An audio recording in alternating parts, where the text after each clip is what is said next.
Buenas noches, comunidad de Macondo. ¿Cómo estamos? Nosotros aquí, 4 de agosto, plenas vacaciones en España de Canal Red, pero Macondo y Caras y Caretas sigue sin descanso y menos mal que sigue sin descanso porque vaya cantidad de acontecimientos que están sucediendo en América Latina. En Colombia, detenido el hijo de Gustavo Petro, acusado de enriquecimiento ilícito y lavado de activos, que de forma inesperada aceptó colaborar con la Fiscalía, acaba de afirmar, al parecer en palabras del fiscal, que la campaña presidencial de su padre se financió en parte con dinero ilegal. Una declaración gravísima cuyas consecuencias todavía no podemos estimar, pero vamos a debatir hoy sobre este tema. En Argentina también las abuelas de la Plaza de Mayo anunciaron que recuperaron al nieto 133 y hoy hablaremos con su padre, Julio Santucho, que encuentra a su hijo tras más de 40 años de búsqueda. Y en Bolivia localizaron al narcotraficante uruguayo Sebastián Marcet, al que le dedicamos creo que un par de programas hace un año, que creo que esos programas le hicieron saltar a la fama a Leandro Grille su talento narrativo. No sé si se acuerdan de un señor que estuvo preso en Emiratos Árabes por falsificación de documentos y que logró tramitar un pasaporte uruguayo desde la celda directamente y salir con sus datos en orden. Bueno, un señor que luego fue vinculado también con el asesinato en Colombia del fiscal paraguayo que estaba investigando su caso. Bueno, ahora ese señor reaparece en Bolivia y está dando mucho que hablar estos días. Mejor que lo cuente, como siempre, Leandro. Así que vamos a arrancar con Macondo. Elaine me está escribiendo y me pidió que no lo interrumpa, Leandro, hoy, por favor. Elaine, te juro que no lo voy a hacer. Pongan me gusta, manden sus donaciones, dejen sus comentarios y vamos a arrancar. Prometo no interrumpir a nadie. Buenas noches, Ina. Buenas noches, Marquito Teruggi. Buenas noches, comunidad de Macondo.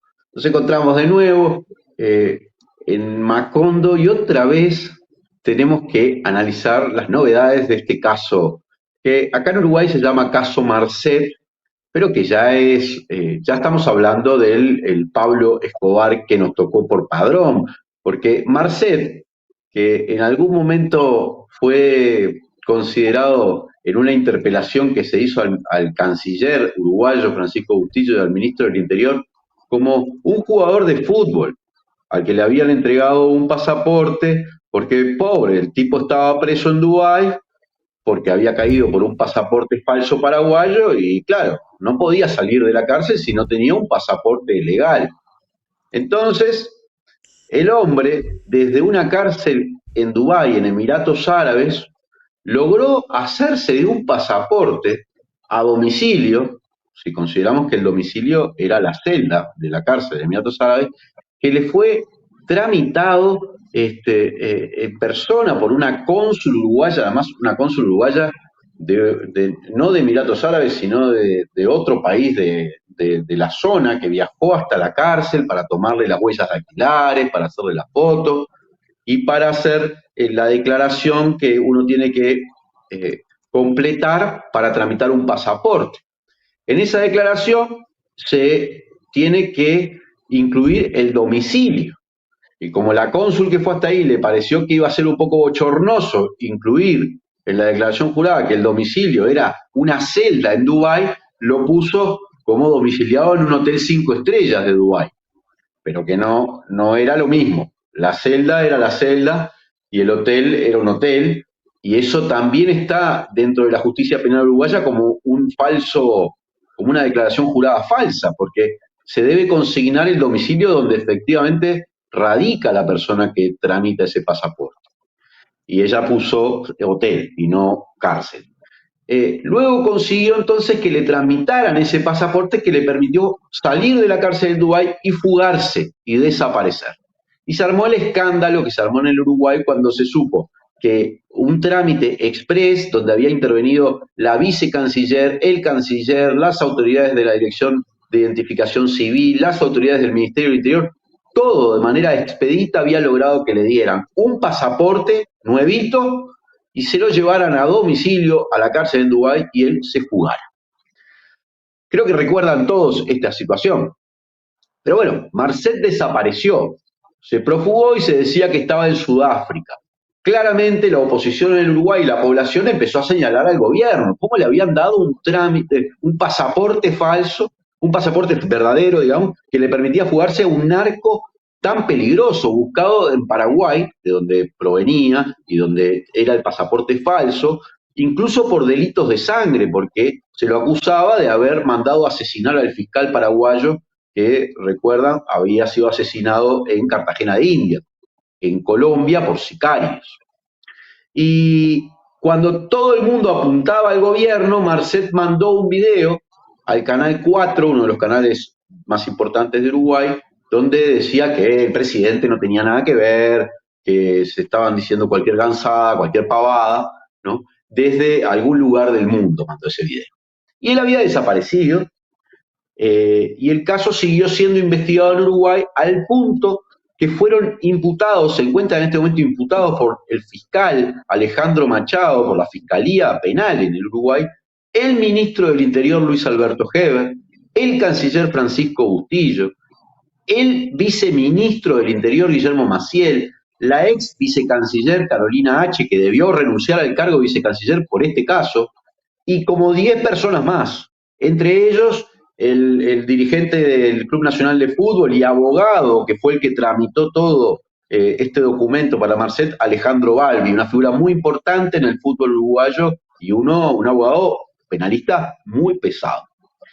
Bueno, apareció Marcet. ¿Y dónde apareció? Apareció este fin de semana, el domingo 30, cuando la policía boliviana, en un operativo en la ciudad de Santa Cruz de la Sierra, hacen un allanamiento en una lujosísima mansión, ¿sí?, donde quieren detener a Marcet. Primero mandan a 3 policías. Los 3 policías son secuestrados por la custodia de Marcet y trasladados además en auto. Bueno, uno logró fugarse en ese momento, escaparse. 3 policías perejiles le dijeron, andá a la casa de Pablo Escobar, ¿no? A detenerlo. Imagínate, entraron y todos los custodios los agarraron. Uno logró escaparse, otro se tiró de la camioneta y al otro le dieron para que tenga, para que guarde y para que reparta. Incluso él declara que Marcet lo golpeó salvajemente y habían droneado la zona. Lo cierto es que Marcet se había escapado horas antes. Cuando hicieron el allanamiento ya no estaba él, no estaban sus hijos, no estaba su esposa, tampoco estaba su mamá, y toda la familia de Marcet se había fugado y desapareció nuevamente, y levantó otro escándalo, porque aquel Marcet, que se supone que era un narco de la región como otros tantos, resultó ser un jefe narco de verdad. Yo les cuento las incautaciones que le hicieron cuando fue este allanamiento el domingo, donde no lo atraparon a él. Bueno, sí atraparon a 17 personas. Entre ellos hay 3 futbolistas, ¿no? Porque Marcet se había comprado un cuadro de fútbol. O sea, él estaba escondido en Santa Cruz y se había comprado un cuadro de fútbol y se había comprado además la camiseta número 10 en un momento. Transmitía sus partidos por TikTok. Lo entrevistaba en la Liga de Santa Cruz. O sea, era un futbolista hasta destacado, podríamos decirlo, ¿no? Con su cuadro propio. Bueno, capturaron a 17 personas. Hay 35 personas más investigadas por estar en el entorno de Marcet. Le incautaron 10 casas, 10 inmuebles y algunas mansiones, 17 fusiles, que hay que mirarlo, porque son fusiles de guerra, de los que tienen varios numeritos, .562, bueno, así, 2 pistolas, 1.873 proyectiles, balas, 28 cargadores de fusiles de diferentes calibres, 4 chalecos antibala, una motocicleta, 47 vehículos de alta gama, ¿sí? Como pasaba desapercibido, pasaba Marcet con los BMW de última generación, todo, 4 cuadratracks. Sí, claro. Porque, ¿viste esa gente que se cambia los zapatos? Bueno, Marcet se cambiaba el vehículo de alta gama. De mañana no usaba el mismo que de la tarde, o sea, era un fenómeno de... Bueno, 4 cuadratracks, que son como cuatriciclos. Un Terix, que es como un cuatriciclo más grande. 18 celulares, ¿sí? 40.000 bolívares y dinero en dólares, un mono, Martín. Yo pensé que el nombre era el mono Martín, pero me enteré que el mono Martín es una especie de mono, o se llama mono Cebus capuccinus, o mono cara blanca, o le dicen mono Martín. Sí, el Un famoso mono capuchino. Martín, seguro, pero ahí le dicen Martín al mono. Y yo estuve toda la semana pensando que el mono se llamaba Martín. Me había parecido gracioso que la policía dijera que el mono. Bueno, 3 gatos. Eso de dejar los gatos no es tan, ¿no? Habla de una cierta insensibilidad. Después, No es pet lente de friendly. seguridad, DVR, documentación, fotografía. ¿Sabes cuánta droga le encontraron en la mansión, Marquito? ¿Sabes Una cuánta bolsita de droga le encontraron? marihuana. 1 gramo, distribuido en 3 habitaciones. O sea que tenía como puchito de porro, ¿viste? Pero 1 gramo, un gentleman, estamos hablando de un tipo, ¿no? Esto es Sebastián Marcel. Bueno, desapareció. Y entonces empezó un cruce, yo diría internacional, sobre quién fue el que pasó la información para atrapar a Marcel. Acá en el Uruguay empezaron a instalar los medios de comunicación y el gobierno que Luis Alberto Heber, el ministro del Interior, le había pasado la data al ministro boliviano del Castillo para atrapar a Marcel. Algo que fue desmentido desde Bolivia diciéndole que no les constaba que Uruguay hubiese pasado información, ¿no? Pero también salieron a decir que Paraguay tampoco y los paraguayos dicen que sí le pasaron información en febrero. Pero ¿por qué es tan Un importante momento, saber que...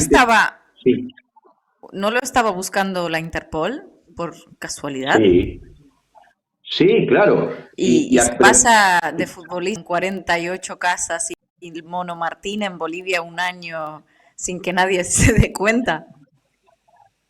Sí, con 48 a vehículos de alta gama y un mono. Y un cuadro de fútbol que transmite por TikTok. Se compra un cuadro de fútbol. Es más, contrata futbolistas, ¿no?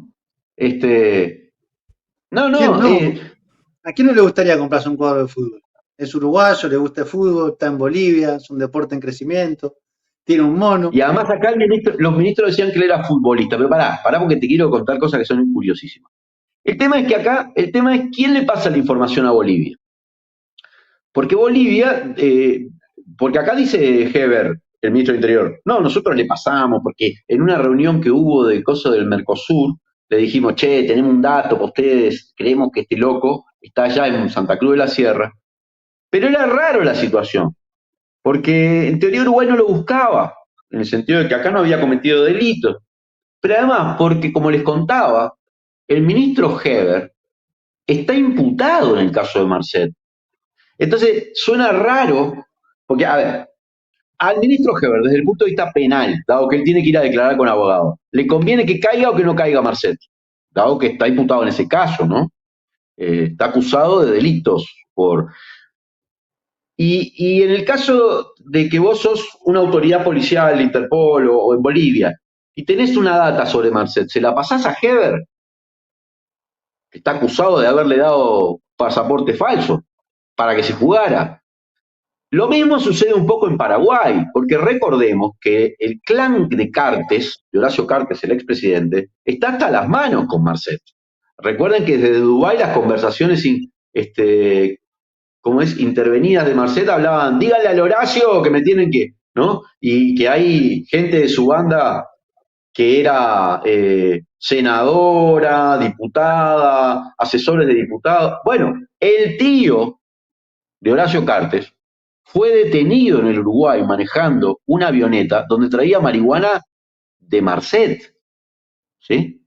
Bueno, ¿qué pasó? ¿Cómo llegaron a cierta data? Parece que hace unos días en Uruguay cayó, en Uruguay no, en Hamburgo cayó un cargamento de cocaína uruguaya. De uruguaya no, porque en Uruguay no se produce cocaína, ¿no? Todo viene de Bolivia, pero 10 toneladas que salieron de Uruguay. Del ¿De puerto Bolivia donde o el de radar Perú? siempre... ¿Cómo? ¿De Bolivia o de Perú? No se sabe. ¿O se sabe? Bueno, bueno, sí, no sé, pero se supone que vienen de ahí. ¿Sí? Ahora yo te cuento lo que nos cuentan nuestras fuentes. 10 toneladas de cocaína. que habían salido de puertos uruguayos. No es la primera vez que pasa, en los últimos tiempos varias veces han aparecido cargamentos de toneladas de cocaína que salen del puerto uruguayo, donde ya te digo, el escáner siempre se rompe en el puerto uruguayo, de alguna manera salen esas toneladas. Y en Hamburgo detectan que viene un container, el container viene de Uruguay, 10 toneladas. Bueno, toda esta, ha habido redadas y han caído algunos. Y cayó, por ejemplo, un narco que le dice, se llama Pérez Bentancur, que le dicen el narco de La Tahona. La Tahona es un barrio privado a las afueras de Montevideo. Recuerden que en Montevideo está prohibido los barrios privados, porque el Frente Amplio nunca lo permitió, pero en Canelones, cuando gobernaba la derecha, se autorizaron y algunos barrios privados se crearon y siguen existiendo, como La Tahona. En La Tahona varias veces han caído narcos que viven en La Tahona, que es como vivir si estuviéramos en Argentina, podríamos hablar de Nordelta, ¿no? Cada tanto en Nordelta aparece un narco. Bueno, acá en La Tahona. En La Tahona, además de narcos, vivía y vivió hasta que fue presidente la calle Pou. Porque en La Tahona es así, son todos blancos, herreristas. Incluso Pérez Bentancur tiene siempre fotos con gente de las listas de la calle, ahí porque ahí es muy difícil vivir ahí y no ser herrerista, ¿no? Este Pérez Bentancur se ve que estaba vinculado con Marcet y que es el que dice que está en Santa Cruz de la Sierra. Ahora, Marcet dejó de ser un narco, uno más de la región, cuando se empieza a averiguar varias cosas sobre él.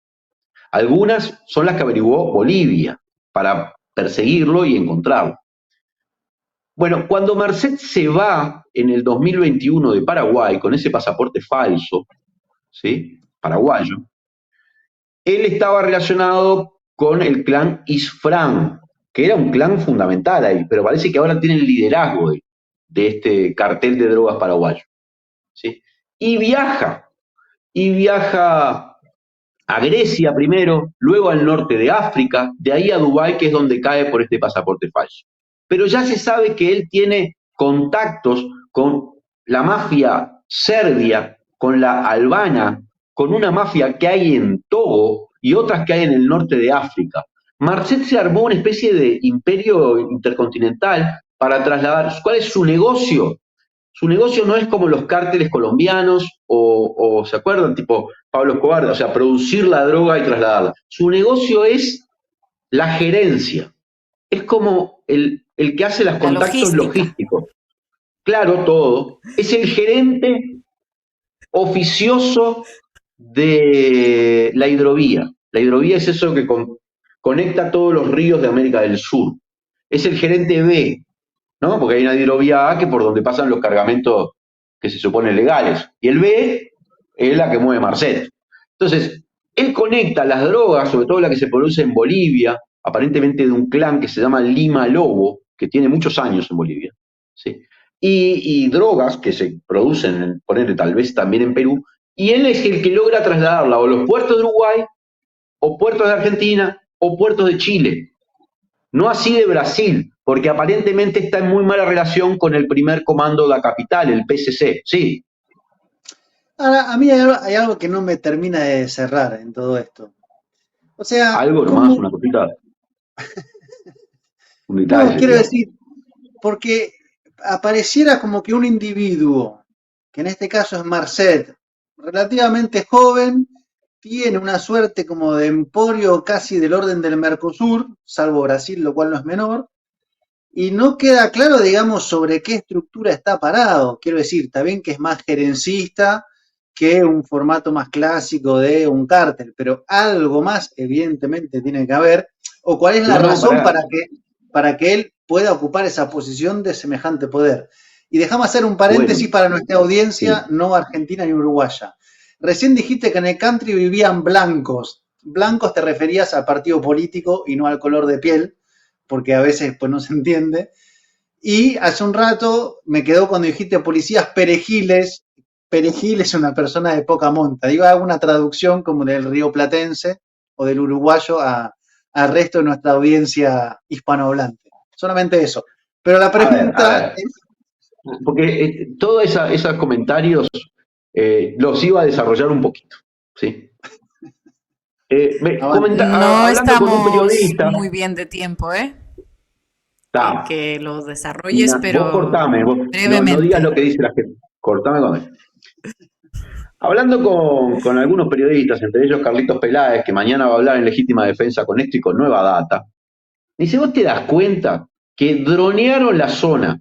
Habían designado 2.000 policías para detener a Marcet y mandaron a solito, onda, toca el timbre a ver si están. Los tipos fueron, por eso digo perejiles, porque imagínate, unos cabos rasos, hola, vengo a, ¿no? Y los agarraron una custodia pretoriana brasilera con armas que tenían un calibre que jamás habían visto, los secuestraron, los molieron a palos, ¿no? Bueno, o sea, no, por eso dije perejiles. Y en el caso de la Tahona, es porque es tremendo lo de la Tahona.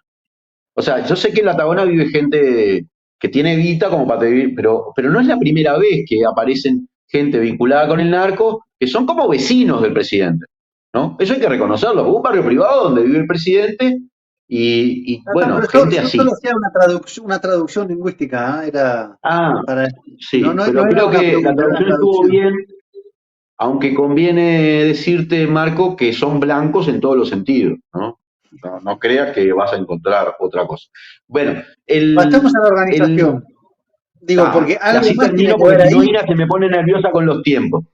Si no, Bueno, si no, no se explica cómo este muchacho que juega al fútbol de repente está parado sobre un emporio y manda gerencia de cocaína de acá para allá. Y qué espalda tiene, digamos. bueno, pará. Ahí va. El tipo evidentemente es mucho más vivo de lo que se creía. Él había estado detenido en 2013 en Uruguay, pero ha logrado desarrollar un imperio a partir de la logística. Uruguay en algún momento dijo, nosotros tenemos que ser el país de la logística, eso se decía. Porque claro, Uruguay es un país muy chiquito como para ser los países productores de nada, entonces, ¿qué podíamos vender? Bueno, garra charrúa, acá tenemos una especie de gerente, un gerente uruguayo. No produce nada, porque claramente no puede producir la cocaína, no tiene mercado, porque Uruguay es un país muy chiquito, pero es el que trae la logística. Logra conectar, digamos, a la oferta, que es la cocaína, con la demanda, que es Europa. Y lo hace utilizando la hidrovía. Es realmente un emprendedor. Ahora, Casi un curso de logró economía. construir su imperio, ¿eh? Es un Logró curso de construir su imperio. economía. Conectar Pero oferta con bueno, demanda a través de un vehículo que transporte la mercancía. y es lo que podía ser un uruguayo, ser un hub, digamos, ¿no? Entonces, el loco genera esta Tiene conexión, como una app de narco. ahí está, narcos ya vendría a ser, ¿no? Bueno, entonces el loco tiene todo, genera estas conexiones y va sacando su comisión, de algún modo, ¿no? Pero mucho dinero. Y ha penetrado en las estructuras políticas de la región, claramente. Él manda un video después de profugarse desde algún lugar con cielo azul, porque lo único que se ve es la cara de él y el cielo azul, y dice, agradezco al comandante de la FELCN, de la Fuerza Especial de Lucha contra el Narcotráfico de Bolivia, que ya salió a desmentir, a decir, yo no le pasé esa información, pero ya la oposición boliviana lo quiere buscar a él. Yo creo que este jefe seguro no le Es pasó la decir, información. está agradeciendo al tipo que lo debería capturar por haberle pasado la información para que se fugase a tiempo. Sí, y lo hace con un video a los medios bolivianos. Ojo que cuando se había fugado de Dubái y saltó todo el escándalo en Uruguay, hizo un video para decir que la calle no tenía nada que ver. ¿Sí? O sea que uno no sabe bien, cuando él dice, este sí tiene que ver y este no tiene que ver, si en realidad no está buscando la operación contraria, de generar, digamos, una... No tenemos muy claro qué es lo que busca, pero lo cierto es que, y amenazó periodistas. Ahora mandó a los medios bolivianos y a los medios uruguayos fotos de cargadores de estas armas de grueso calibre, ¿sí? 352, 357, no sé cuánto, diciendo, dejen de hablar de esto o habrán consecuencias, ¿no? Y abajo dice, soy Marcet. Esa es lo que ha mandado. Entonces, claro, ya todo el mundo está, pero mirá que es verdad que mandó matar al fiscal, o por lo menos se presume mandó Y matar al Leandro fiscal paraguayo. Grille le No hizo coma. caso. a Marcet. No, no, ¿Cómo no, no, pero bueno, yo te dije, podemos Ina, que si aparecemos observar con ahora la mismo? lengua de corbata, no creas que es un suicidio. Eso te lo. No. Este caso va a seguir dando que hablar, no quiero gastar más tiempo, porque las investigaciones siguen, porque Marcet no ha sido atrapado todavía y porque se sabe que ha permeado estructuras del Estado. En Paraguay, en Uruguay y en Bolivia. Y se comporta como un jefe narco de los pesados, tipo un Chapo Guzmán de la zona. A esta altura se considera que es el narco más importante de Sudamérica y que dirige el PCU, pero no el Partido Comunista del Uruguay, sino un nuevo PCU que se llama Primer Cártel Uruguayo. Bueno, Lo que no tiene deja de generar un poco. una aspiración de fundar Nada una más que corriente, digamos. añadir. Es tremendo, es tremendo. Bueno, en fin. Bueno, Bueno, seguiremos Eso con es vamos los lo que al tenemos capítulos, por corte ahora y... No. de Marcel. seguiremos con los capítulos de Marcet porque evidentemente es una saga que tiene luego para escribir una novela. Pará, no me dejan usar, acá la ex fiscal de corte uruguaya que está mirando el programa dice, no uses más el verbo profugarse, porque es fugarse, y eso lo inventaron en Argentina, es un neologismo. Como es Mirta Ianse, que fue sin duda la fiscal de corte más importante del Uruguay, la que además metió preso a los genocidas, le voy a hacer caso y voy a empezar a decir fugarse. Gracias, Mirta, por la corrección.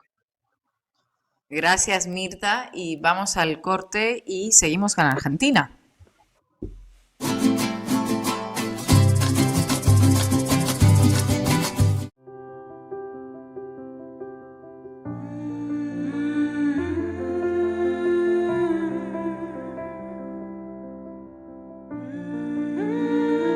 Vos agradecés contar con el mejor equipo médico. Nosotros te agradecemos por elegirnos, brindándote cada vez más atención humana, innovación y beneficios. Afiliate por el 1444 o en casmu.com.uy. Casmu, estamos para cuidarte. Firma Digital Habitat es una plataforma para que todos los usuarios puedan subir, firmar y enviar documentos con la misma validez que la firma presencial, garantizando que todos son quienes dicen ser. Solicitala sin costo en nuestra web e identificate por única vez en cualquiera de nuestros locales para poder firmar desde donde estés. En Habitat, hoy más que nunca, te hacemos la vida más fácil.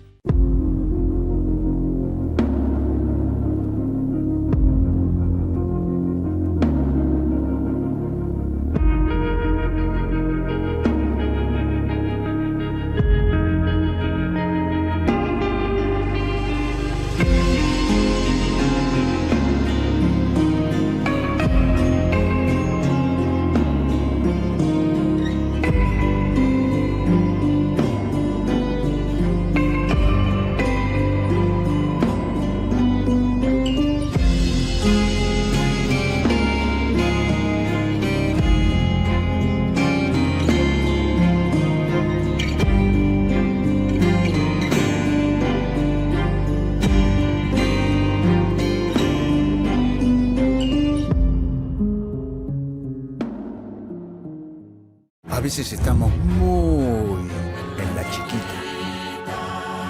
Y si no, mira. Sí, ponele choclo, picles, ¿te gustan? Dale, ponele todo. Total es gratis.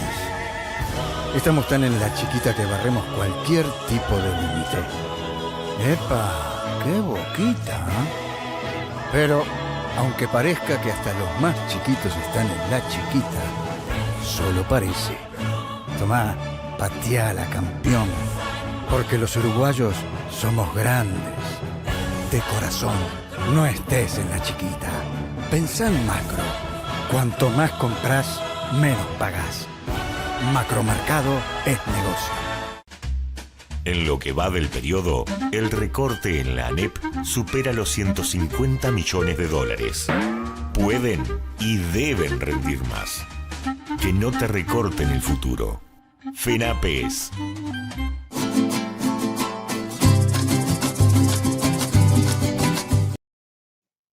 Bueno, volvemos con Macondo y vamos a cruzar el Río de la Plata y vamos a venir para Argentina porque en estos días hubo una noticia muy importante, de tal importancia diría que de hecho cortó todo lo que es un poco el debate de campaña, porque acá van a ser las primarias el 13 de agosto, porque se anunció la restitución de la identidad de lo que se llama el nieto número 133, porque es la persona número 133 que recupera su identidad. Recordemos que en el plan del terrorismo de Estado en Argentina, en la última dictadura del 76 al 83, hubo un plan dentro del conjunto de los dispositivos de secuestro de bebés, algunos en cautiverio, otros en algunas operaciones directamente, como en el caso de mi prima, que fue secuestrada con 3 meses, y en este caso apareció el nieto número 173, así que fue una noticia realmente conmocionante, muy movilizadora por dentro, y tenemos para hablar de este tema ni más ni menos que al padre, Julio Santucho, que tiene pues una historia muy interesante suya como militante, como padre que ha buscado durante todo este tiempo a su hijo, que se reencontró con él hace muy pocos días, así que muy bienvenido Julio Santucho a Macondo, y tal vez empezar por el principio, si pudieras contarnos un poco la historia de la búsqueda que concluyó hace pocos días, imagino con el abrazo más esperado durante tanto tiempo. Buenas noches. Sí. Bueno, como se publicó, yo estaba en el exterior en ese momento, había sido mandado por el partido a hacer una actividad internacional y mi esposa Cristina me estaba escribiendo una carta que no tenía dónde yo no le había mandado todavía acción en el exterior, y en esa carta dice, bueno, tengo un retraso, me parece que estoy embarazada, y el 13 de julio yo volvía a Roma, de Argelia, donde había estado en una conferencia internacional, y llamé a Buenos Aires, porque el 14 de julio era el cumpleaños de mi cuñado, de Jorge, ¿De hermano 1976? Estamos hablando de 1976. Y entonces mi suegra me dice, anoche se llevaron a las chicas. O sea, las chicas eran mi hermana Manuela y mi esposa Cristina, junto a otra compañera del partido, Alicia Dambra. Así que, bueno, esa fue para mí un golpe muy grande. Y cuando yo salí de Argentina, el 14 de junio, un mes antes, ella me dijo, si a mí me pasa algo, yo te pido que vos te hagas cargo de los chicos, que no se los dejes a mi mamá, ni a tu mamá, ni a otros compañeros, ¿no? Como podía pasar. Le digo, no, bueno, primero le digo, bueno, no, ¿qué te va a pasar algo? O sea, hace varios años que estamos en clandestinidad y nunca nos pasó nada. Ella me dijo, no, ahora es distinto. O sea, estábamos a 3 meses del golpe de Estado, donde ya se había desatado una represión distinta, ¿no? Una represión que era basada en los desaparecidos, en la desaparición de personas, en el secuestro de niños, etc. De todas maneras, cuando yo recibí la noticia, naturalmente, por convicción, pero además por lo que me había pedido Cristina, dije, bueno, yo le dije a los compañeros ahí que estaban de dirigentes en Roma, le digo, yo me voy a la Argentina a buscar a mis chicos. Y ellos me dijeron, no, otro Santucho más, porque ya habíamos muchos hermanos, no podemos perder otro Santucho, lo vamos a resolver. Vos quédate tranquilo, vamos a organizar para que tus chicos vengan a Italia.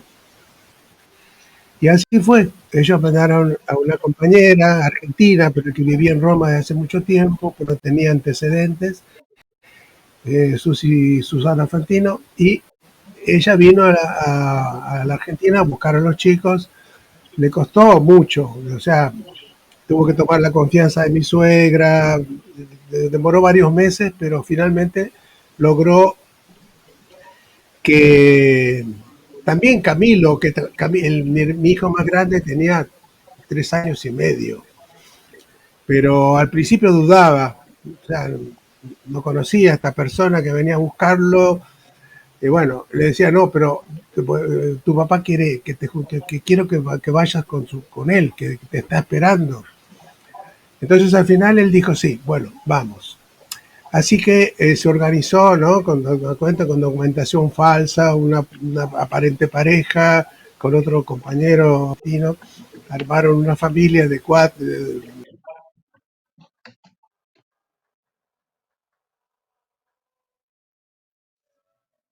Estamos experimentando problemas de conexión, al parecer. Sí, se le congeló la imagen a ver, ahí parece. Ahora sí, ahora parece que volvió Julio. ¿Se escucha bien? Sí. Bueno. Ahora sí. Paramos Bueno, que no sé. lograron armar como una familia, sí, y ahí desapareció. Claro, armaron una familia para salir del país porque bueno, era muy difícil en la Argentina en ese momento, había el terrorismo de Estado era tremenda. Y bueno, ellos salieron, los fui a esperar a París y lo primero que le dije a Camilo, que era el más grande, que tenía, digo, 3 años y medio, pero entendía, porque además se había dado cuenta que a su madre la habían matado, es eso lo que él tenía. Pero no sabía, o sea, estaba confundido, no sé, porque no estaba el padre, no estaba la madre. Entonces yo le digo, mira, lo primero que le digo, me arrodillo, porque él no, tenía 3 años y medio, le digo, mira, a tu mamá se la llevaron los militares y no sabemos dónde está. Y él, no es que me había abandonado. O sea, él tenía ese temor de que lo habíamos abandonado. Padre y madre no estaban, había quedado con la abuela.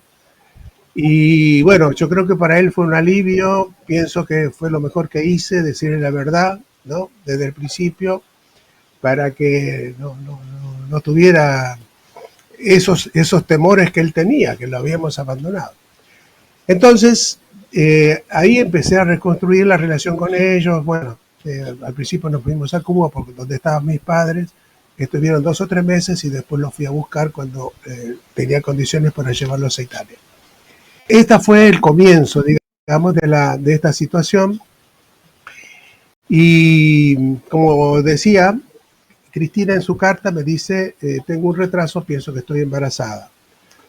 A partir de ese momento empezamos por supuesto a Cristina, ¿no? O sea, teníamos todo un mecanismo, los organismos de derechos humanos, las organizaciones internacionales, Amnesty, qué sé yo, o sea, recurrimos a todas las denuncias que se podían hacer.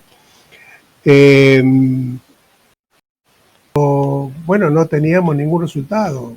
Bueno, es el caso de miles de desaparecidos en Argentina. O sea, desaparecían y desaparecían. No había forma de saber dónde estaban, qué les había pasado, etc. Hubo testimonios, justamente estuve escuchando el programa anterior. Ellas estuvieron en Automotores Orletti, que era un centro donde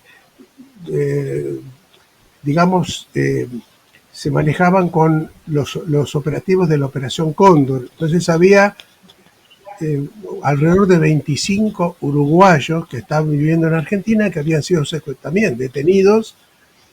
Sí, eran periodistas, eran gente, digamos, de izquierda, pero no tenía nada que ver con organizaciones armadas ni nada, pero los habían detenido, los tenían ahí. Entre ellos estaba Rodríguez Larreta, que era un periodista uruguayo. No tiene nada que ver con el jefe de gobierno de la ciudad de Buenos Aires. Y él, cuando salió en libertad en Uruguay, lo primero que hizo fue ir a Roma a buscarme, me encontró, habló conmigo y me dice, mirá, vimos esto.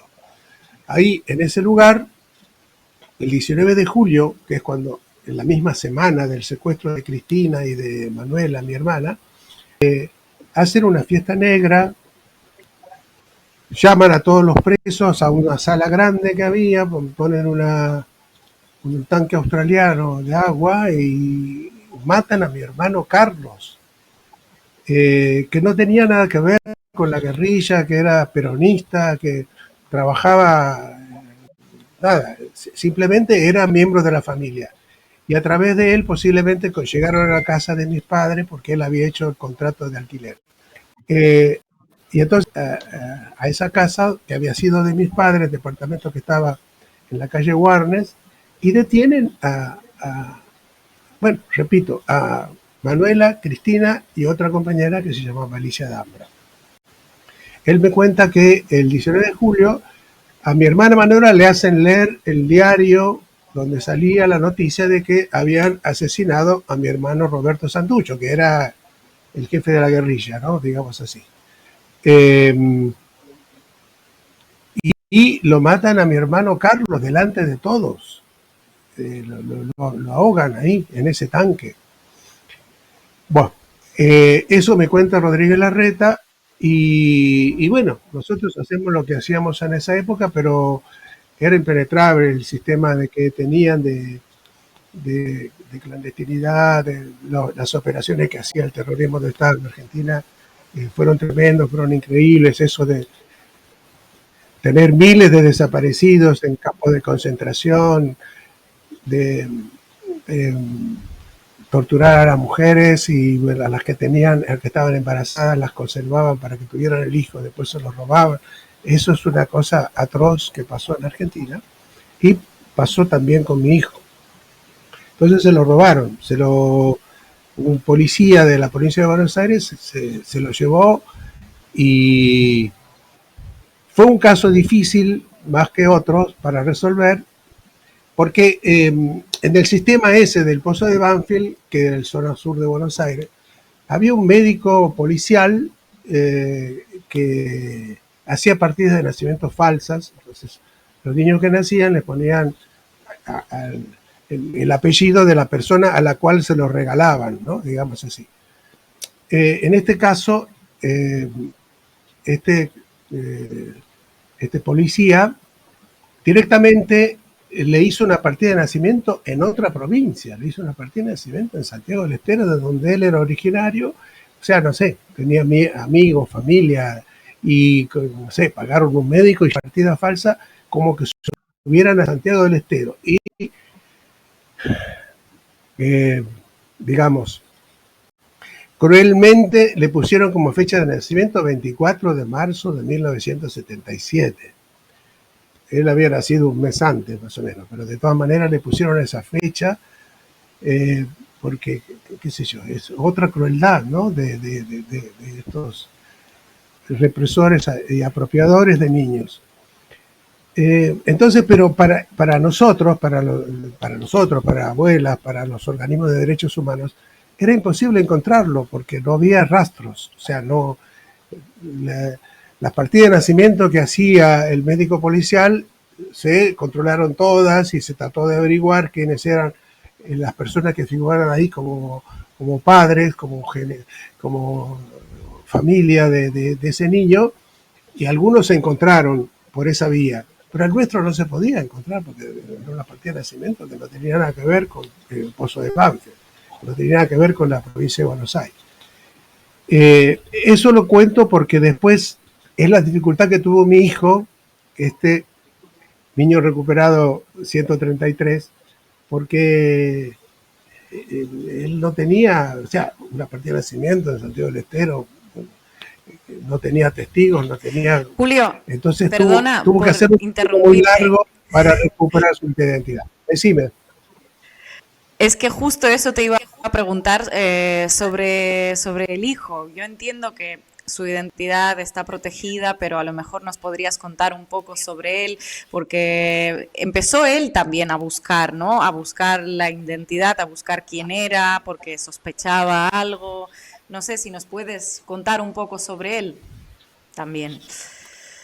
No, absolutamente. Por supuesto, yo, bueno, estuve con él ya, estuvimos un día entero hablando.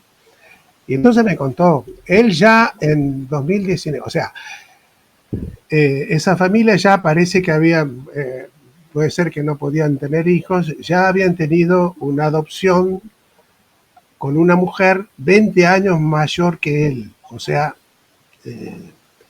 él tendría 20 años y la hermana tenía 40. Y la hermana le dijo, esos no son tus padres. Y bueno, siguió hablando con vecinos y qué sé yo, le dijeron, no, esa mujer nunca estuvo embarazada, apareció con un hijo. Entonces, él ya estaba convencido de que esos no eran sus padres. Después la supuesta madre falleció, entonces discutió con el supuesto padre, con este policía, que era el que lo había, se había apoderado de él, y el padre le negaba todo, ante la evidencia le negaba todo, y cuando él ya se exasperaba, directamente le daba la espalda y se iba. O sea, bueno, entonces él empieza a buscar, empieza a buscar su identidad en 2019, pero, y se presenta en Abuelas, va a Abuelas a presentar su caso. Ahora, viene la pandemia, allá en Argentina, 2020, 2021, no se podía hacer nada, era todo electrónico, no se podía hacer ningún trámite. Entonces, después de la pandemia, vuelve a hacer gestiones. Estaba convencido de que esa familia que lo había apropiado, lo había mantenido en la mentira durante 45 años, 40 y pico de años, y él quería conocerla. Entonces te digo, tiene un gran mérito, que se puso en campaña, buscó por todos los medios, y finalmente no había otra forma. Si él no buscaba su identidad, no se presentaba, no lo podíamos encontrar. O sea, nosotros lo buscábamos de todas las maneras posibles, pero no teníamos ningún indicio. Él se presenta, la abuela logra hacerse el análisis de DNA y bueno, resulta que claramente es hijo de Cristina y mío. Eso dan los datos del DNA. Entonces, y como sucede en estos casos, te toman de sorpresa, porque hasta que no se hace el DNA, un niño apropiado, una persona que perdió su identidad, no sabe a qué familia pertenece. Hay muchas familias que están buscando sus hijos, y hasta que no sale el DNA no se sabe a qué familia pertenece. Entonces prácticamente nosotros nos enteramos de un día para otro. Cuando él, nadie le dice, mira, el DNA dice que vos perteneces a la familia de Julio Santucho y Cristina Navajas. Entonces en ese momento también nos comunican a nosotros. Y fue una sorpresa total.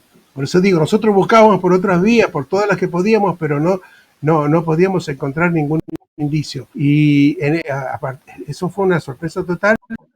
Hablan con mi hijo, con mis hijos, y hicimos inmediatamente el jueves y el miércoles hicimos una videollamada, hablamos con él y quedamos al día siguiente, que yo tuve una conversación larga con él de más de una hora, me contó sus peripecias. Y el viernes, el día de la prensa, lo pudimos ver, lo pudimos abrazar y bueno, desde ahí él está naturalmente muy contento de ver su familia y nosotros, nada. Yo lo que te digo, después que eso, estuve 2 noches sin dormir pensando en Cristina, en mi mujer, en lo que había pasado ella en esos meses, casi un año, en campos de concentración, embarazada, y a pesar de las torturas, de los maltratos, de todo tipo de privaciones, ella la fuerza de voluntad de mantener ese hijo y darlo a luz. O sea, ella es una heroína también desde el punto de vista humano, porque logró tener ese hijo en las peores condiciones. Y bueno, el segundo es de mi hijo, que contra viento y marea salió a buscar su identidad. Entonces, por eso podemos incorporarlo a nuestra familia. Ahora está muy feliz justamente de encontrarse. Estás absolutamente sorprendido, por supuesto, porque somos una familia grande y, digamos, conocida en Argentina. Su caso tuvo una repercusión internacional, no solo nacional.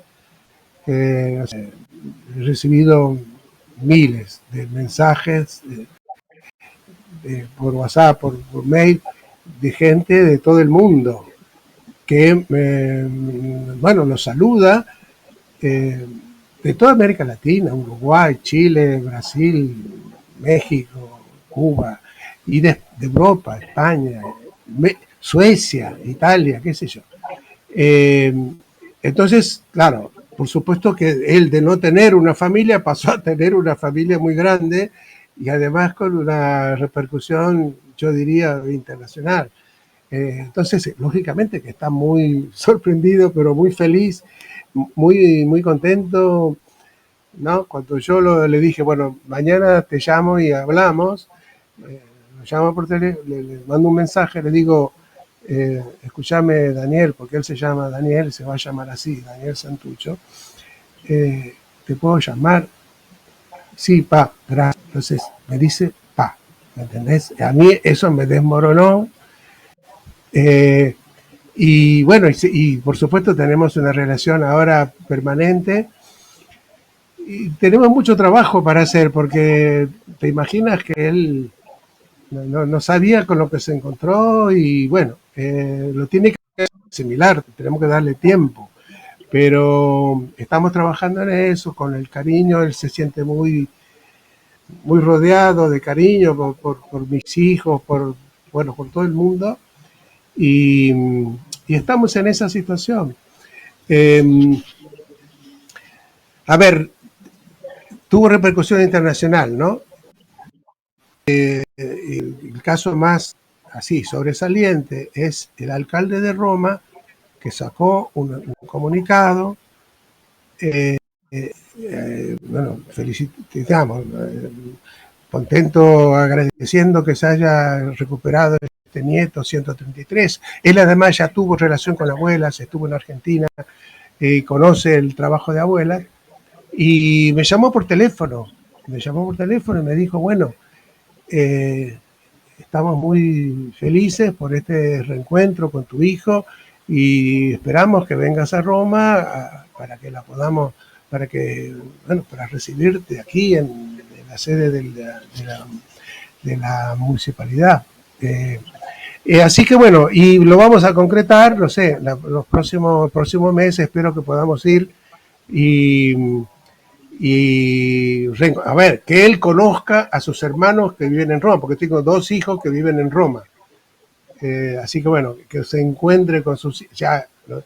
El Miguel, que vive acá en Buenos Aires, ya estuvimos con él, ya lo abrazamos, ya tenemos una relación, hicimos un asado, etcétera. Pero le quedan 2 hermanos que él no solamente los conoce por videollamada, y entonces, bueno, vamos a concretar lo más rápido posible un encuentro también con esos hermanos.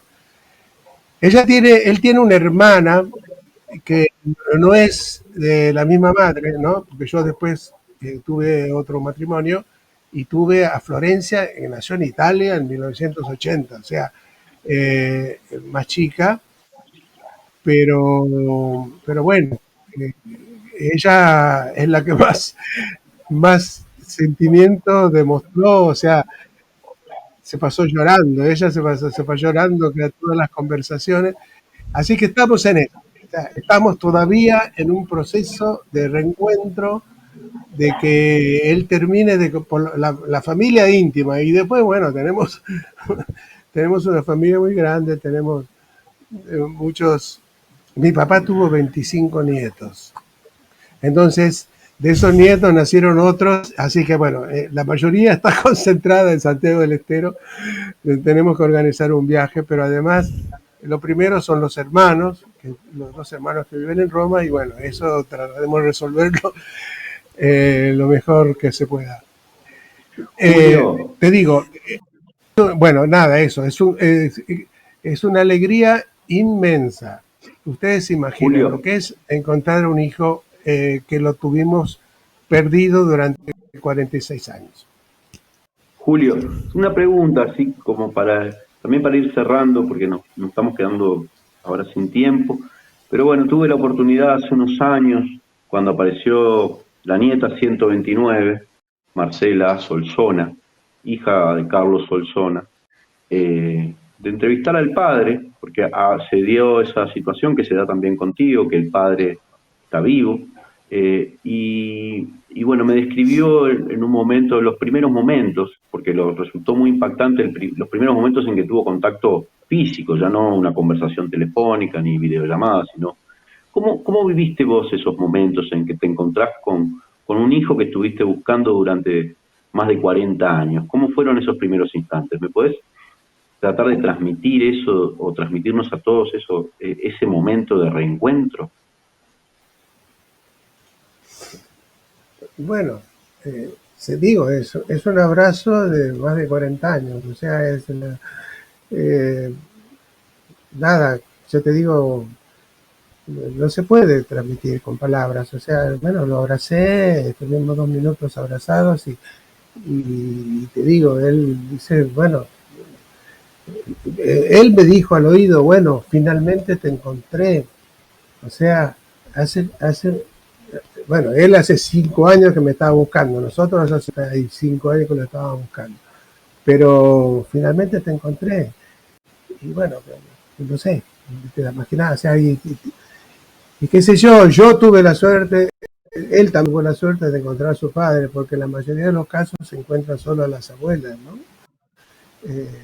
Porque los padres también desaparecieron, entonces yo tuve la suerte de sobrevivir y tuve la suerte de poder reencontrar a mi hijo. Julio, pero bueno, perdona que quería seguir, pensé que... no, sigue. Ya luego te hago una última. No, simplemente quiero decir, a ver, es el 133, y yo creo que si esta conversación sirve para algo, sirve para que otras personas, otros jóvenes, yo creo que 44, 50 son jóvenes, pero puede haber, hay otras personas que han sido apropiadas por amigos de los militares o militares.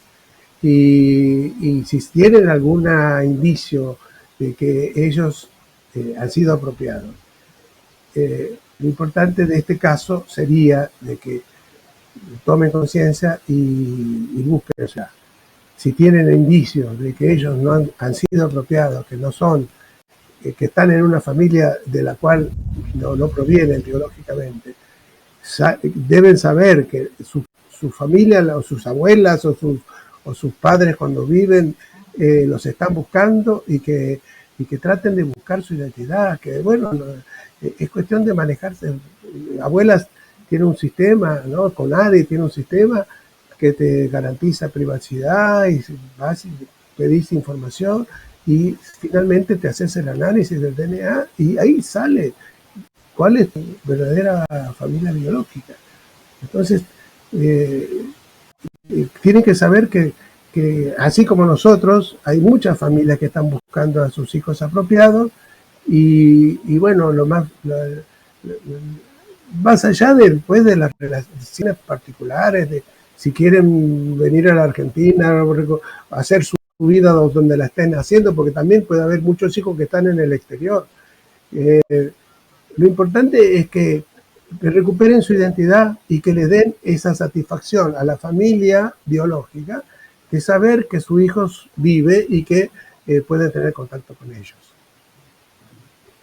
Julio, una última pregunta. Espero que todavía tengas un ratito para nosotros. Primero decirte que tenemos a centenares de personas conectadas de toda América Latina y están mandando muchísimos abrazos y felicitaciones a toda la familia Santucho y dicen que tu relato les pone los de punta y la piel de gallina. Ina.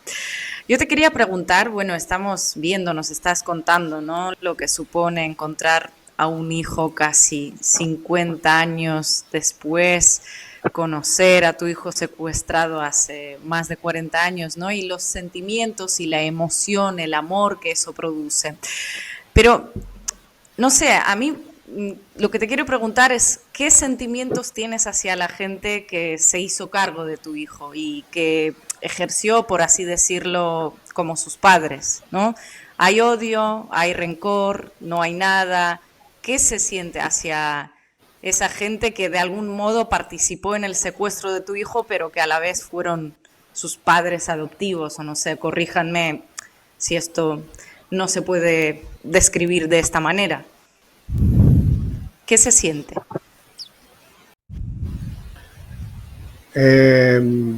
No, yo no le llamaría odio. Lo que nosotros queremos justicia,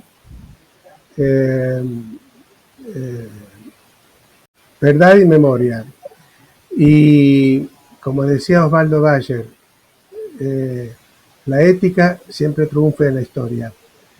Entonces, estas mujeres, porque yo estuve con Adriana Calvo de Laborde, ¿no? Adriana Calvo fue secuestrada, estuvo en el Pozo de Banfield, en el campo donde está Cristina,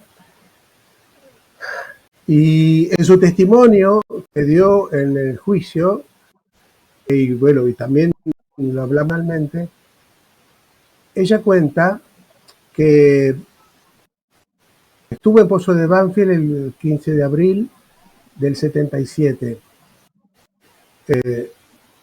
Una patota le quiso quitar su hija. Ella nació, tuvo una hija que nació ahí. O sea, nació en un patrullero porque la quisieron llevar a un hospital, etcétera, pero nació en un auto. De todas maneras, estaba ahí. Ella se quedó con su nena y pidió la posibilidad de pedir ir a la celda de la Santucho, ¿no? Como le conocía. Todas las mujeres querían hablar con la Santucho. Ella estuvo ahí 2 días, o sea, estuvo un día, durmió y al otro día y estuve todo el tiempo hablando con ellas, hablando de política, de amor, de pasión, etc. Y ella cuenta que cuando le quisieron quitar su hija,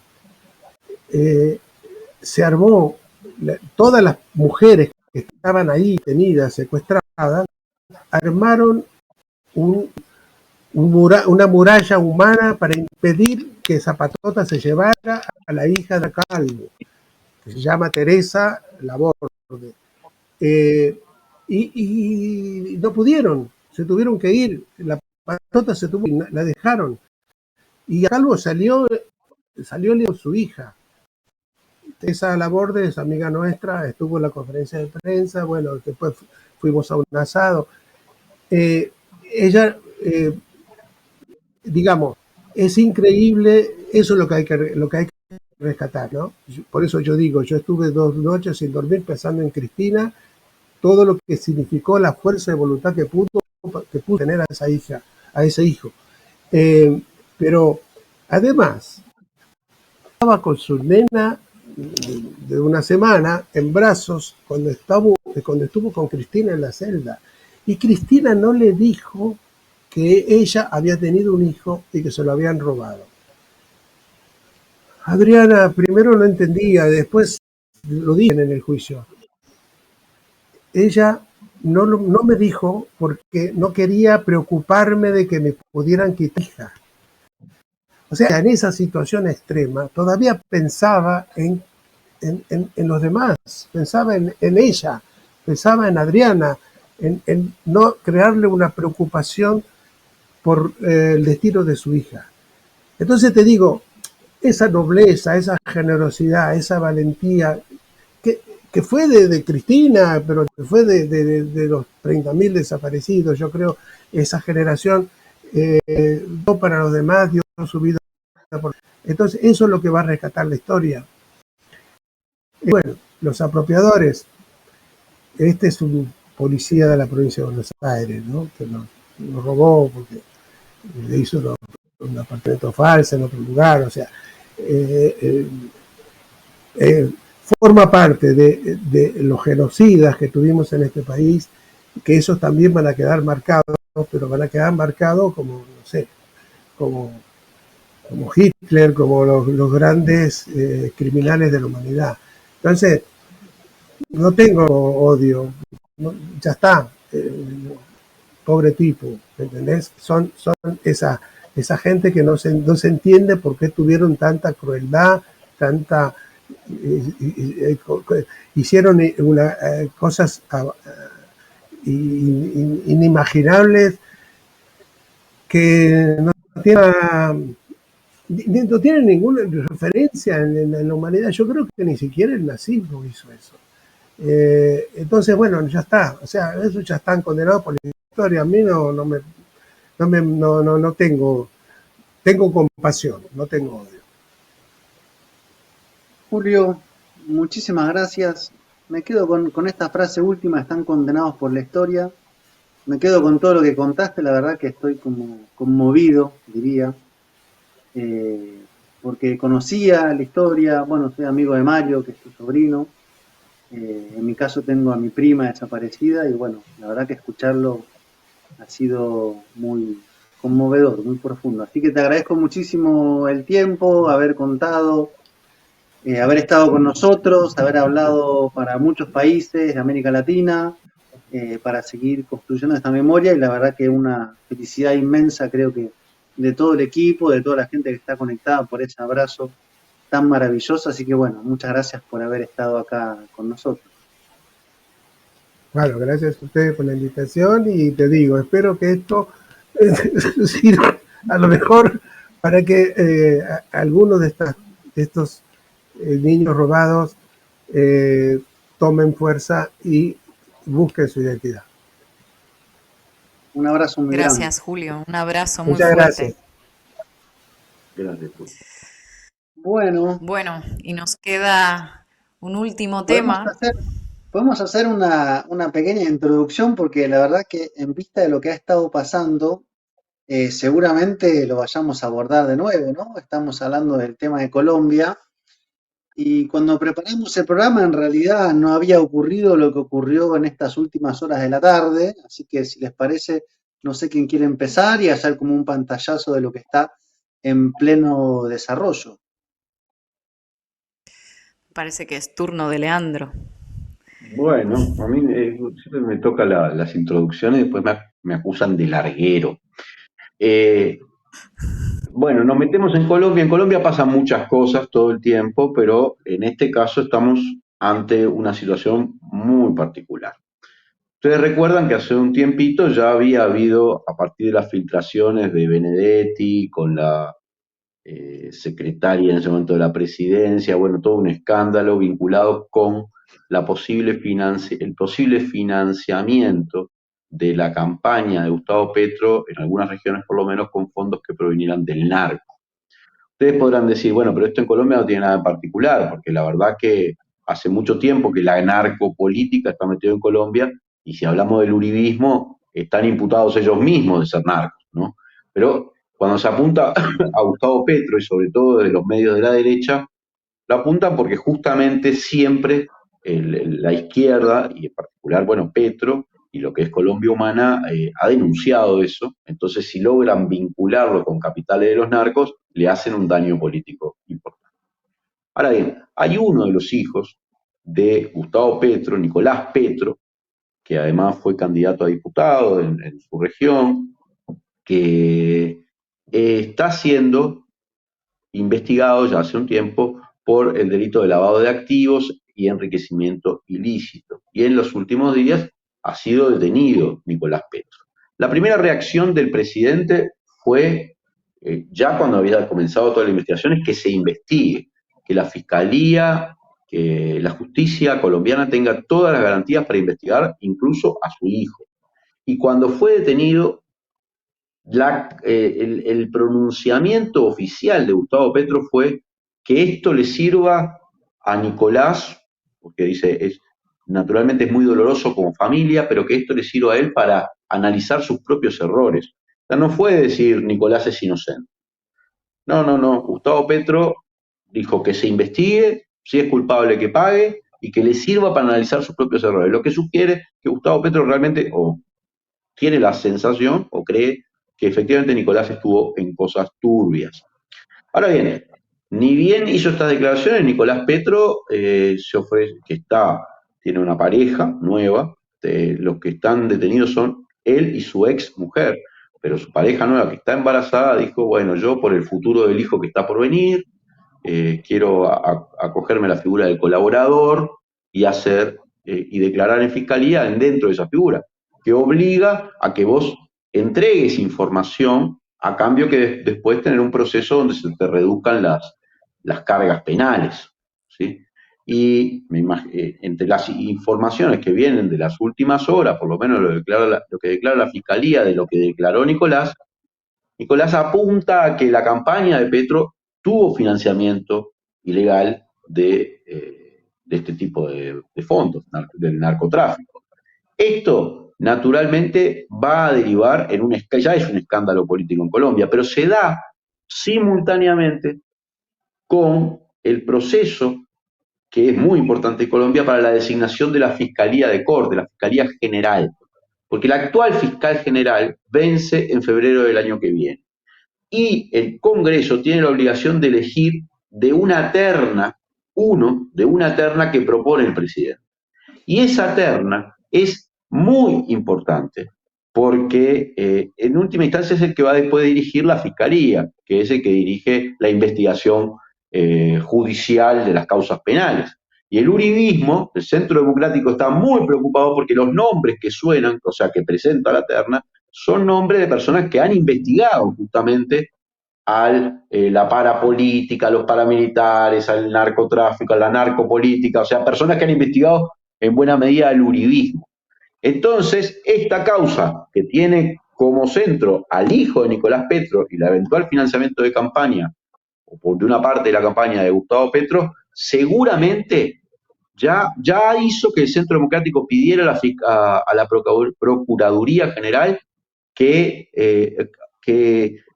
aparte a Petro de la selección de la terna, o sea que lo está recusando, diciendo que Petro podría tener un interés personal en que la terna sea determinada para proteger a las imputaciones que tienen sus familiares y en particular Nicolás, ¿sí? Pero si eso avanzara así, entonces ¿cómo se define la terna? Porque es todo un caso donde no es que se esté definiendo la figura política de Nicolás, que claramente ya está siendo imputado penalmente, sino qué pasa con la Fiscalía General y la posibilidad de que en el Congreso se promueva ya el juicio político a Gustavo Petro.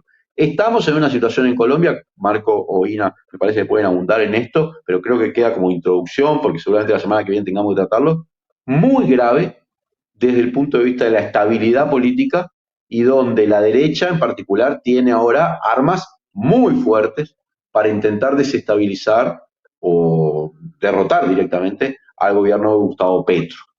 Pero es una situación muy grave y muy compleja, porque no es que Nicolás es el hijo, pero no es que esté actuando de acuerdo a los intereses de Petro, sino que más bien parece estar actuando de acuerdo al interés personal de zafar, incluso a costa de ir contra Colombia Humana y contra su propio padre.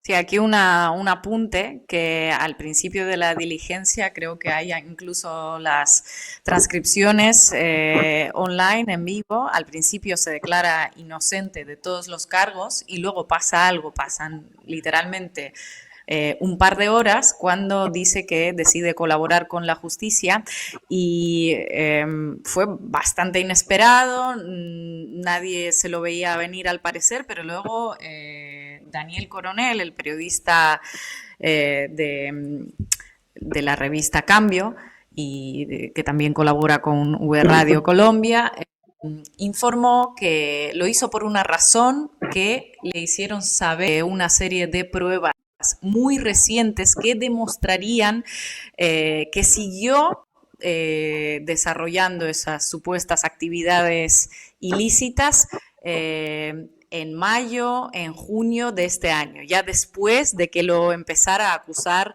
su ex en la revista Semana, obviamente. Y de esa información que saca Daniel Coronel, también dice que la fiscalía le puso un agente infiltrado en su cerco de seguridad, que le sacó toda la información, un agente infiltrado que luego presentó a la acusación toda una serie de detalles, describiendo básicamente cómo intentaba resolver toda esa movida de dinero ilegal, esconderlo, etcétera. Sí, ahí Gustavo Petro acaba de retuitear un tuit suyo del 9 de abril del 2022, o sea, en plena campaña. Y ese tuit él pone arriba para la memoria y cita el tuit que dice: tenemos información de un plan confeccionado desde las cárceles para infiltrar mi campaña con dineros del narcotráfico. Máxima atención a todos los comités municipales, solo se recaudará dinero en la gerencia nacional y por préstamos del sistema financiero. Es lo primero que está contestando más directamente sobre esto que pasó, porque imagínense el impacto que está teniendo que el hijo arrestado esté diciendo que hubo dinero ilegal en la campaña. Revista Semana, y en particular Vicky Dávila, su directora, agrega, y Petro lo sabía, ¿no? Porque la idea es el engranaje total para decir, no solamente, porque una cosa es que entre dinero ilegal, otra cosa es que quien está frente a la campaña sepa de eso, hay una distancia muy grande, y primero hay que comprobar que lo que el hijo de Petro dice es cierto. O sea, él dice esto, tiene que aportar algún tipo de elemento probatorio. En todo caso, me parece que estamos ante una situación muy compleja, tal vez una operación muy grande, y me parece que le han intentado, pues, golpear fuertemente a Petro ya en varias oportunidades y puede que esta sea una de las más complicadas, ¿no? Ante el impacto, un impacto en muchos sentidos, ¿no? Porque se puede tomar un juicio político, puede ir a la justicia, puede haber, digamos, un montón de implicaciones de decepciones políticas, ¿no? De mucha gente que apostó a por una renovación, un recambio, un proceso ético, y de repente con esta gran cantidad de titulares que van a aparecer se vean decepcionados. En fin, estamos ante múltiples cosas. Lo que está claro es que hay sectores que hace mucho tiempo que no quieren, evidentemente, saber nada en cuanto a que haya un gobierno de Petro, mucho menos que ese gobierno cambie algo el statu quo de Colombia, y evidentemente están, no sé si detrás, por lo menos a los lados y empujando todo esto para intentar afectarlo lo más posible. Y nota al pie, en octubre serán las elecciones regionales, ¿no? O sea que hay, además de todo esto, un escenario preelectoral.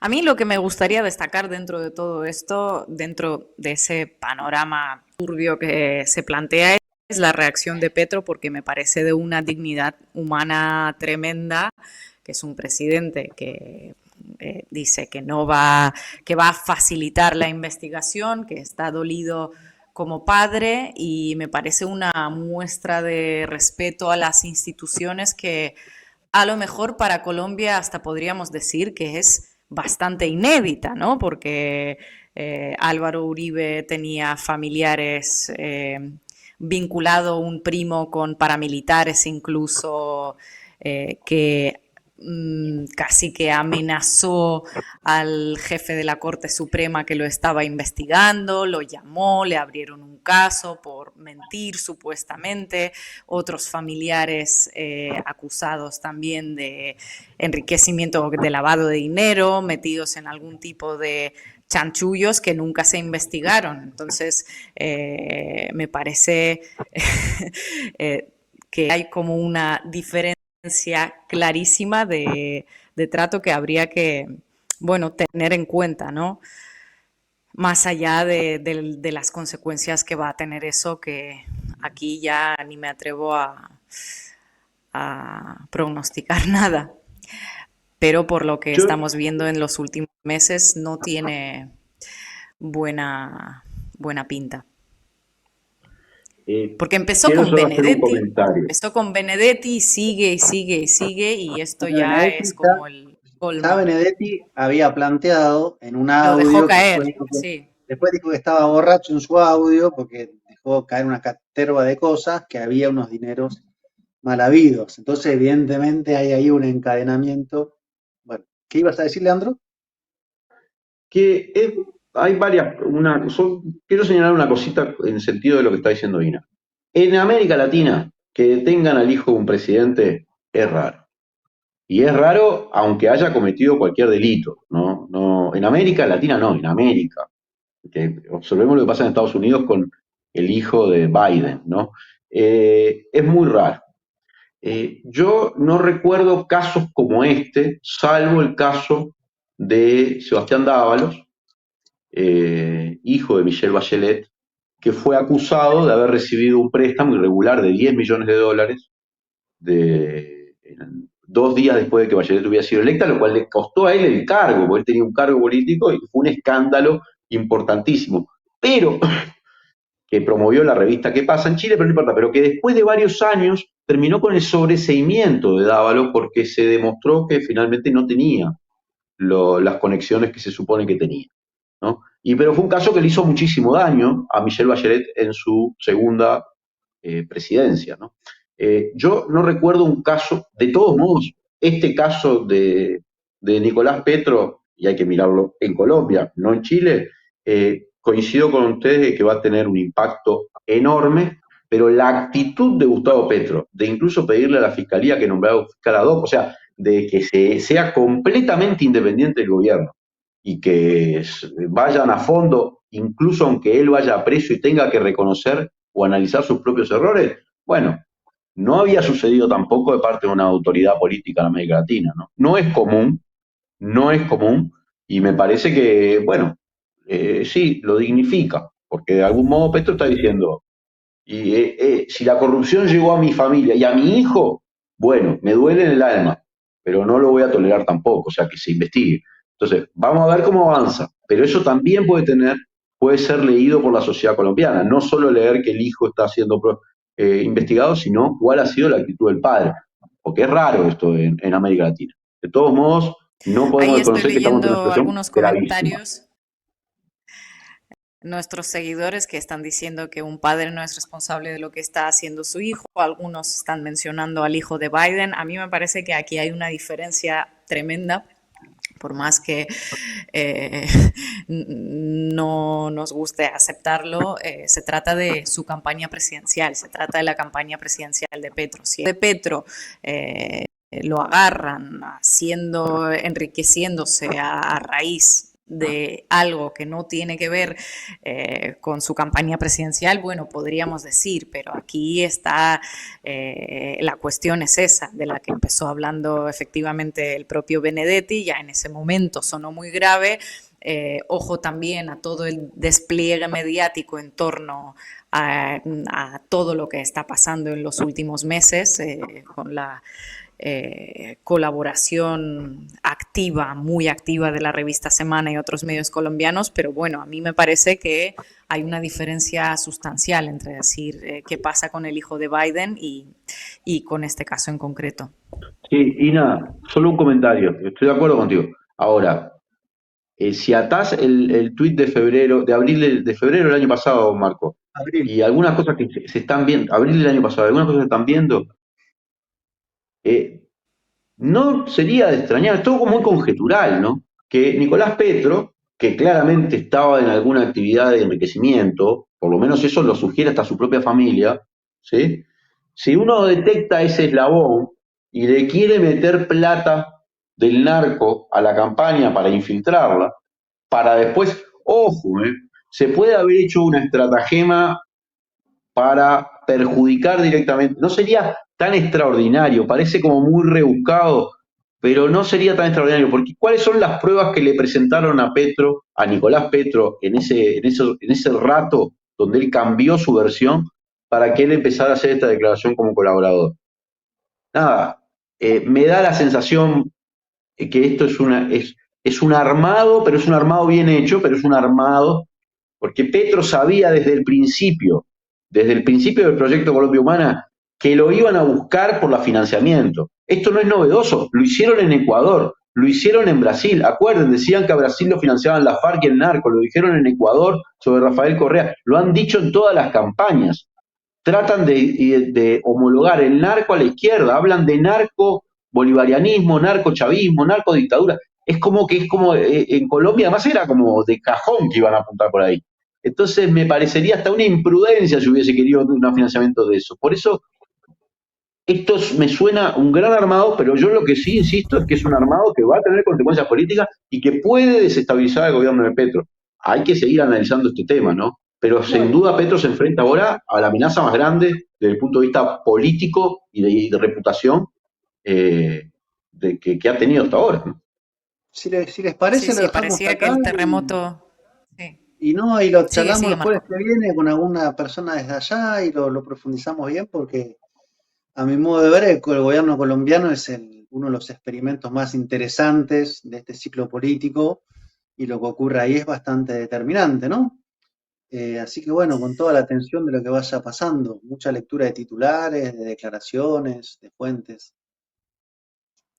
Sí, yo Claro, creo analicemos que esto la la semana que semana que viene. Sí. viene volvemos con Colombia y Se viene un agosto seguramente con un movido, invitado que va a dar más herramientas. Bueno, Porque hasta la el semana que jueves viene que viene estaremos entonces. a puerta de las primarias en Argentina. y la otra Así que semana bueno, elecciones en Ecuador y elecciones en Guatemala. Y Guatemala. Así que tenemos un agosto movido. No nos abandonen, manden sus me gusta, compartan el programa, dejen los comentarios, manden donaciones y ya saben, suscríbanse al canal si todavía por alguna razón desconocida no lo han hecho. buenas noches.